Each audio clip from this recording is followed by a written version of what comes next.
বিরোধী দলনেতা এত কথা বলার চেষ্টা করছেন তৃণমূলের দুর্নীতি নিয়ে, গোটা দেশের পরিস্থিতি ইত্যাদি নিয়ে। 2016 সালের যে ক্যাবিনেট মিটিংটা হয়েছিল, আজকের বিরোধী দলনেতা সেই সময় তৃণমূলের তাবর নেতা ছিলেন, রাজ্যের মন্ত্রী ছিলেন, সেই সময় তিনিও এই বেআইনি নিয়োগের পক্ষে ছিলেন। 2011 থেকে 2020 পর্যন্ত এই টানা 10 বছর ধরে এই শুভেন্দু অধিকারী, এই অর্জুন সিং, এই সব্যসাচী দত্ত, আজকে এই কুলে কালকে ওই কুলে। ওই সেই ছোটবেলার গান ছিল না, এই কুলে আমি আর ওই কুলে তুমি, মাঝখানে নদী ওই যায় বহে যায়। একই রকমভাবে দুর্নীতির নদী যখন মাঝখান দিয়ে বয়ে চলে যাচ্ছে, তখন কখনো বিজেপির কুলে আর কখনো তৃণমূলের কুলে এই নেতারা নিজেদের পকেট ভরার কাজ করে গিয়েছেন। সেই কারণে নীতি আদর্শহীনতায় দাঁড়িয়ে আজকে বিজেপির কোনো নেতার পক্ষে এই নিয়োগের পক্ষে বলা সম্ভব নয়। কারণ এই শুভেন্দু অধিকারী, এই অর্জুন সিং তার লোকজনদেরকে নিয়ে পাড়ায় পাড়ায় টেবিল চেয়ার পেতে বসেছিলেন যে অযোগ্যদের চাকরি হবে। এবং ডিওয়াইএফআই, এসএফআই এই লড়াইটা, শিক্ষাকর্মীরা এই লড়াইটা আজ থেকে লড়ছেন না। 2013 সালে প্রথম যে টেট পরীক্ষা, সেই 30 লক্ষ চাকরি প্রার্থীকে একই দিনে পরীক্ষা দিতে পাঠানো হয়েছিল। চরম অব্যবস্থার মধ্যে সোনারপুরে পরীক্ষা দিয়ে বাড়ি ফেরার পথে ট্রেন থেকে পড়ে মারা গিয়েছিলেন এক চাকরি প্রার্থী, তার নাম ছিল রীতা দাস। সেই দিন ডিওয়াইএফআই, এসএফআই, সেই দিন শিক্ষকেরা, শিক্ষাকর্মীরা তারা রাস্তায় নেমেছিলেন যে এই ধরনের অব্যবস্থা করা যাবে না। তারপর যত পরীক্ষা হয়েছে, তত তৃণমূলের নেতাদের বাড়ির লোকেদের, তাদের পাড়া প্রতিবেশীদের টাকার বিনিময়ে চাকরি দেওয়া হয়েছে। আর সাধারণ চাকরি প্রার্থীরা কখনো সল্টলেকে, কখনো কলেজ স্ট্রিটে, কখনো ধর্মতলায় রাতভর ধর্ণা দিয়েছেন নিজেদের যোগ্য চাকরির জন্যে। ভুলে গেলে হবে না। আজকে যখন ধর্মজাত নিয়ে কথা হয়, আজকে যখন আমার রাজ্যের সরকারের প্রতিনিধিরা বলেন যে আমরা এদের পক্ষে ওদের পক্ষে, ভোর 4টের সময় প্রেস ক্লাবের সামনে যোগ্য চাকরি প্রার্থীরা যখন তার ধর্মাচরণ করছিলেন, সেই ধর্মাচরণের সময় ভোর 4টের সময় পুলিশ দিয়ে পিটিয়ে তাদেরকে প্রেস ক্লাবের সামনে থেকে তুলে দেওয়া হয়েছিল। এই পুলিশ যারা গতকাল, আজকে পুলিশ কর্তা যিনি, তিনি রিট্যালিয়েশন শব্দটা ব্যবহার করেছেন।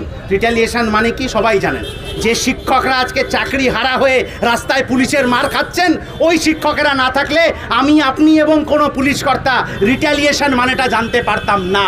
তাহলে রিট্যালিয়েশনের মানে যারা শেখালেন আমাদের, যারা আমাদেরকে নিজের পায়ে ভর দিয়ে দাঁড়াতে শেখালেন, শির দ্বারা কী সেটা কিভাবে ব্যবহার করতে হয় তারা শেখালেন, কোন পড়াশোনা, কোন শিক্ষা কোথায় প্রয়োজন সেটা যারা শেখালেন, সেই শিক্ষকরা যখন আজকে চাকরি হারিয়ে রাস্তায়, তাদের ওপর এমন মৃদু আঘাত পুলিশ করলো যে তার পা ফেটে রক্ত বেরোচ্ছে, মাথা ফেটে রক্ত বেরোচ্ছে, গোটা মাথা ব্যান্ডেজ, গোটা শরীরে অস্বস্তি নিয়ে হাসপাতালে ভর্তি হয়েছেন শয়ে শয়ে শিক্ষক।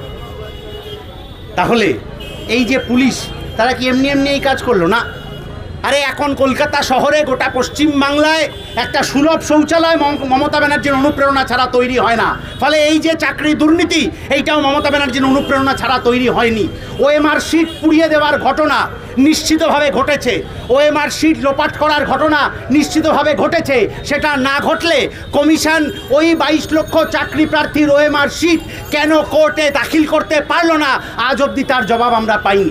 যখন সুপ্রিম কোর্টে মামলা শেষ হয়ে যাওয়ার পর চাকরি প্রার্থীরা, যারা চাকরি পাওয়ার পর গত 6 বছর 7 বছরে একটা যোগ্যতার ভিত্তিতে মাইনে পেয়ে, যে মাইনে বামফ্রন্ট সরকার চালু করেছিল, শিক্ষকদের যে সামাজিক সম্মান বামফ্রন্ট সরকার দিয়েছিল, সেই মাইনে ইত্যাদিতে তারা যখন আরেকটু ভালোভাবে বেঁচে থাকার জীবন বেছে নিয়েছেন, সেই জীবনে যখন একদিনে জুপ করে অন্ধকার নেমে আসে, সেই অন্ধকারের বিরুদ্ধে যখন তারা লড়তে গেছিলেন, তখন কমিশনের চেয়ারম্যান এবং শিক্ষামন্ত্রী বলেছিলেন অমুক সোমবার 6টার সময় আমরা যোগ্য অযোগ্যের তালিকা প্রকাশ করে দেব। সেদিনও যোগ্য চাকরিহারারা গেছিলেন বিকাশ ভবন আচার্য সদনে, সেদিনও কমিশন তাদের কাছে কোনো লিস্ট জমা করতে পারেনি। কেন লিস্ট জমা করতে পারেনি? কারণ লিস্ট নেই।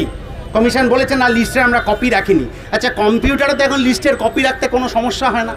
বাম আমলে এমন ভালো ইনফ্রাস্ট্রাকচার তৈরি, এটা আমরা দায়িত্ব নিয়ে বলছি। বাম আমলে আচার্য সদনে ডিজিটাল ইনফ্রাস্ট্রাকচারের এত কাজ হয়েছে যে সেই কাজের ভিত্তিতে এই 22 লক্ষ চাকরি প্রার্থীর ইএমআর, 22 লক্ষ যারা পরীক্ষা দিয়েছিলেন তাদের ওএমআর খুব সহজে ওই কম্পিউটারে রক্ষিত থাকতে পারে। কিন্তু সেটা থাকলো না। কেন? কারণ এলোমেলো করে দেওয়া লুটে পুটে খাই না হলে তৃণমূলের নেতারা তার বান্ধবীর বাড়িতে 50 কোটি 100 কোটি 150 কোটি রাখতে পারবেন না। এবং 50 কোটিটা আমি আপনাকে বলছি ওটা হাতের ময়লা। 5,000 7,000 8,000 10,000 কত লোক দুর্নীতিগ্রস্ত নিয়োগ হয়েছেন এখনও তথ্য পাওয়া যায়নি। 5,000 10,000 যদি হয় আর তার থেকে যদি 15-20 লাখ টাকা করে তোলা হয় তাহলে গোটা টাকার অঙ্কটা যা হচ্ছে তার সামনে 50 কোটি টাকাটা আপনার একটা হাতের ময়লা বলেই মনে হবে। ফলে দুর্নীতি আরও অনেক বড় জায়গায় ছড়িয়ে আছে এবং এই দুর্নীতির বিরুদ্ধে ধর্ম জাত নির্বিশেষে ঐক্যবদ্ধ লড়াই হচ্ছে বলেই তৃণমূল এবং বিজেপির গায়ে যন্ত্রণা। আজকে আমরা এখানে যে কর্মসূচি করতে এসেছি সেটা তো তৃণমূল সরকারের বিরুদ্ধে। তাহলে বিজেপির লোকেরা কেন আমাদের এই আক্রমণ করতে এলো? কারণ তৃণমূলকে আক্রমণ করতে গেলে বিজেপির গায়ে লাগবেই। কারণ আর আগামী 1 বছর পরে ভোট। গত বছর আপনার মনে থাকবে 19 থেকে 21 সালে এই ঘটনা আমাদের বহুবার হয়েছে। আপনি বক্তৃতা শুরু করার সময় যতজন লোক তৃণমূলে ছিল বক্তৃতা শেষ করতে করতে 2-4টে ঝাঁপ দিয়ে বিজেপিতে চলে গেছে। এখন আবার দেখছি উল্টো, বক্তৃতা শুরু করার সময় যত লোক বিজেপিতে আছে বক্তৃতা শেষ করতে করতে 2-4 জন আবার তৃণমূলে ফিরে যেতে পারে। কিন্তু তাদের এটা জেনে রাখা উচিত যে বামপন্থীরা যখন রাস্তায় নেমেছেন এবং বামপন্থীরা যখন চোর ধরো জেল ভরো স্লোগান দিয়েছেন, কোন চোর কোন খাঁচায় আছে আর সেই খাঁচার গায়ের রং কি আছে এইটা দেখে বামপন্থীরা তাদের কাজ করবে না। চোর ধরো জেল ভরো স্লোগান হলে শুভেন্দু অধিকারী আর পার্থ চট্টোপাধ্যায়ের মধ্যে আমরা কোনো তফাৎ করব না, সব চোরেদেরকে জেলে পাঠাতে হবে, এইটা বামপন্থীরা বলতে এসছে। এবং এটা নতুন কথা নয়। তৃণমূল বিজেপির এইখানটাতে ভয়। মুর্শিদাবাদের ঘটনা ঘটছিল, কাশ্মীরের ঘটনা ঘটছিল, সহজ হচ্ছিল ওদের পক্ষে ধর্মের ভিত্তিতে ভাগ করা, জাতের ভিত্তিতে ভাগ করা, পোশাকের ভিত্তিতে মানুষকে ভাগ করা। কিন্তু যখনই আরজি করের ঘটনা ঘটে, রাত্রিবেলা রাত দখলে কে ব্যানারটা এনেছিলেন তার ধর্ম কি, কে মোমবাতিটা জ্বালিয়েছিলেন তার ধর্ম কি, এটা জিজ্ঞেস করার কারুর সাহস হয়নি।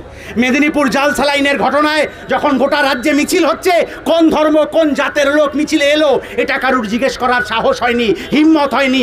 আর ওই হিম্মত থাকে তৃণমূল বিজেপি ভয় পায়। ফলে ওই আরজি করের ঘটনা হোক, মেদিনীপুরের জাল সালাইনের ঘটনা হোক বা এই শিক্ষক নিয়োগের ঘটনা হোক, রুটি রুজির লড়াই যা আসলে ঐক্যবদ্ধ লড়াই শেখায় আমাদের, ধর্ম জাত বাদ দিয়ে গোটা মানুষের, ভুকা মানুষের লড়াই, রুটি রুজির লড়াই, মাথার ওপর ছাদের লড়াই, সৎভাবে বেঁচে থাকার লড়াই যারা শেখায় সেই লড়াইকে আরও সামনের দিকে আমাদের এগিয়ে নিয়ে চলতে হবে।